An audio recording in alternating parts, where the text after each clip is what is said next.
Yeah, it's going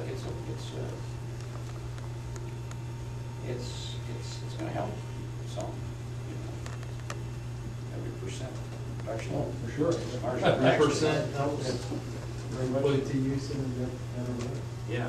That 3% is more than profits some years. That brings a smile to the beanie's face. Right. What about healthcare costs here? Healthcare costs are escalating. They're averaging probably 15 to 18% a year. Just slightly below, I think, the national average is. One of the things that we've done to mitigate that is to be self-funded, and we try and get our employees to be good consumers in the health purchasing arena. But that's difficult, and the whole advent of healthcare certainly has changed a great deal. I've been dealing with healthcare costs for over 20 years now.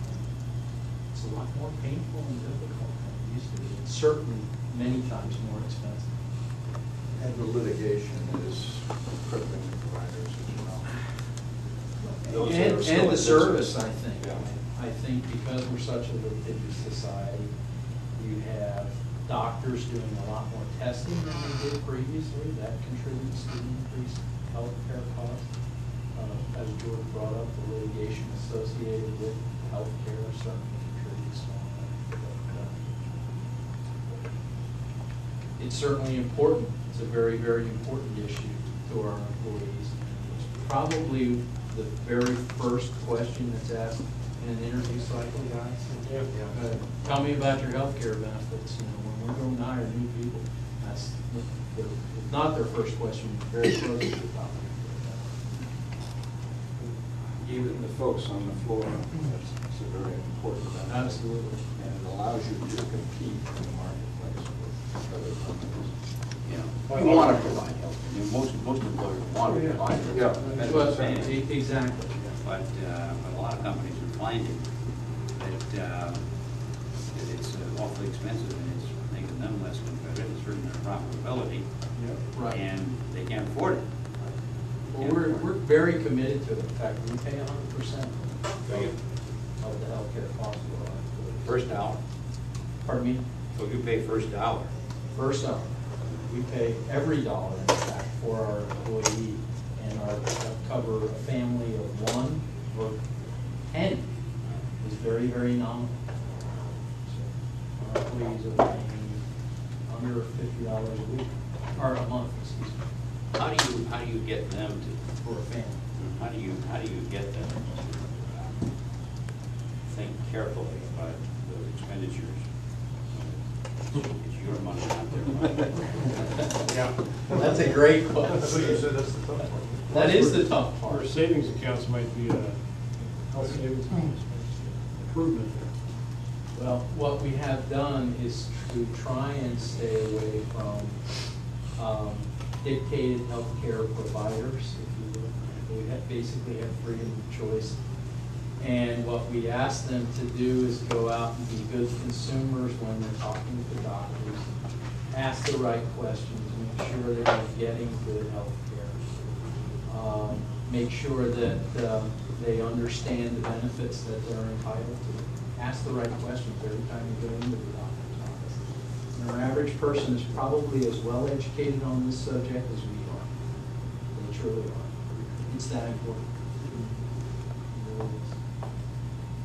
Did that answer the question? Yeah, but I'll tell you, there really is a difference when you're spending your own money on something, when you're spending somebody else's money. And I don't know how you educate people to be as careful. Well, we haven't done this for a couple of years, but as an indication of that, one of the things we've done is we would meet with our employees at least annually. We haven't done it for about 3 years, but we did for a while and asked our employees to do exactly that. And it really has made a difference. But still, your healthcare premium is rising. Yes, 13, 15%. 13 to 15% a year.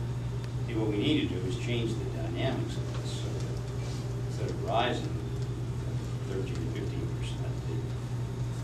they begin to rise, if they rise at all, at a rate which is much closer to GDP. Absolutely.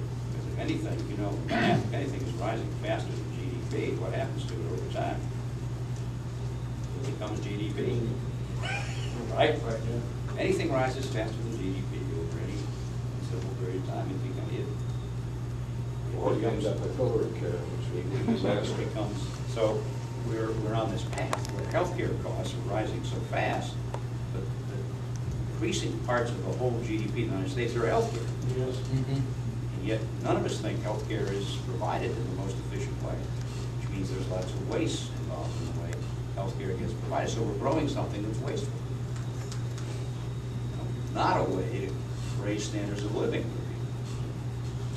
And the trick here is the reason the president is so strong on these health savings accounts is, along with tort reform and a few other things, is that it might change the game. And the real game here is to get, I think, long term, get people consuming healthcare the way they consume other things, where they're thoughtful,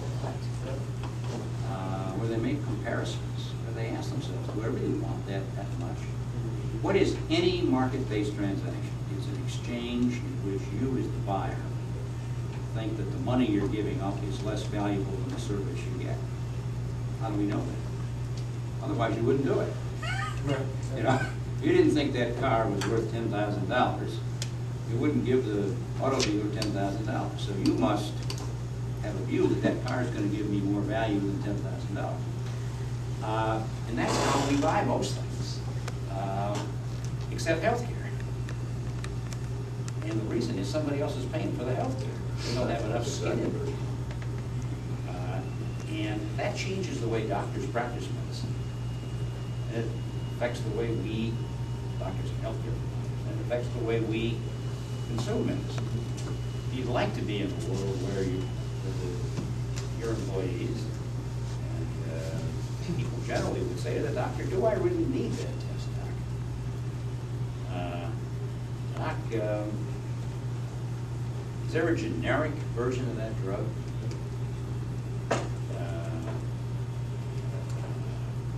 And the idea of these health savings accounts is just that. You let people build up very tax-advantaged way, a lot of money.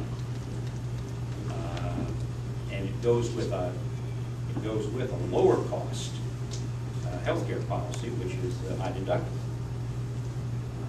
And we find a lot of companies are telling us they can go and buy a high deductible in place of their current policy, employer policy, and contribute to the health savings account and save money, come out ahead, because the savings on a health high deductible are so great relative to the first dollar type coverage. And if the person is paying that first $1,000, they'll probably be a little, with money that's their money now, they'll probably be a little more thoughtful about it, right? Well, you'd hope so. You know, the doctor is going to have to participate in that. He sort of has two price scales too. Right. One he's negotiated with insurers, Right. and one he gives to someone else. That's right.